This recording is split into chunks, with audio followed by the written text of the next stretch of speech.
I mean, as I said, I wouldn't call it chaotic. It's a well-organized chaos, I think. We've fed today nearly 507,000 athletes, officials, workforce within this dining room, within the kitchen. And it looks chaotic because there's so many people doing so many jobs at the same time. And there's, dozens of people refilling bakery items, hot food, cold food. There's 130 chefs cooking, as I said, a ton of rice a day on the peak. And that all has to be washed, seasoned, cooked, transported out to a buffet where it can get served by someone to the needs of the athletes. 1 spoon, 2 spoons.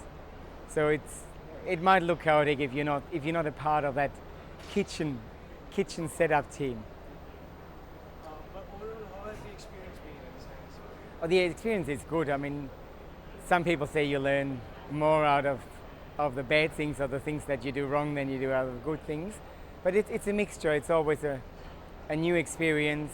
I had to get used to India, to the country, to its people, the way they work, the way things are done here, and then still try to fuse the people, the Westerner with the experience, with the locals, so we all work in sync, we all work together for the same goal, because we came here to feed the athletes, to not poison them, to give them all the food they're used to, they like, so they're not upset, they don't have any upset stomachs when they go to the events, they're on their peak performance. So we were here just to facilitate that, to help them achieve their goal. And I mean, I'm only here since May. Some of the athletes probably trained for the last 2 or 3 years to get where they are today. Yes.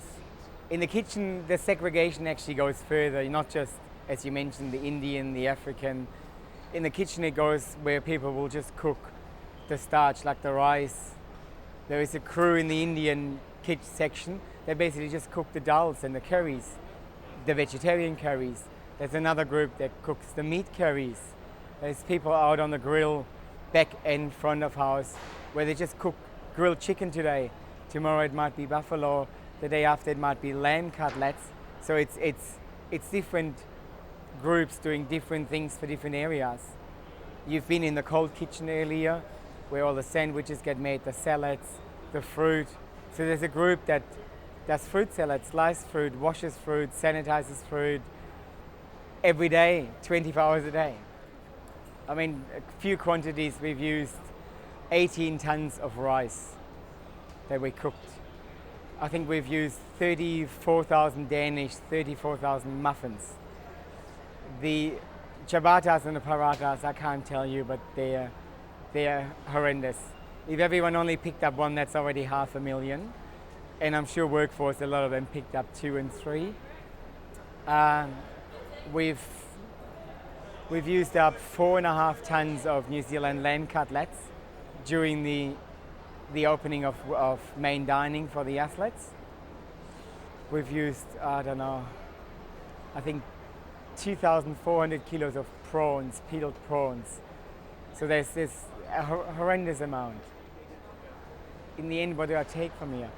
I take away the friendliness of the people, the commitment of some of them to the project, where it was a bit hard in the beginning to motivate them, where I've done Melbourne, everyone wanted to be a part of it. Here people were a bit reserved, where I've got a full-time job. I wouldn't just leave that to be a part of this event. So I think the people that came enjoyed it that much, and they took away a satisfaction of being a part of this. You can see that when you walk around, and a lot of the chefs have pins from the countries that they got given. Can see that on their smiles when an athlete asks if they can get a picture taken with them, that that proudness of having achieved this.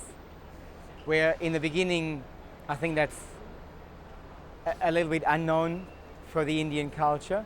They rather stay in the back. They try to blend in rather than stand out. Where here, if an athlete asks them for their picture, they stand out. And I think they're appreciated that.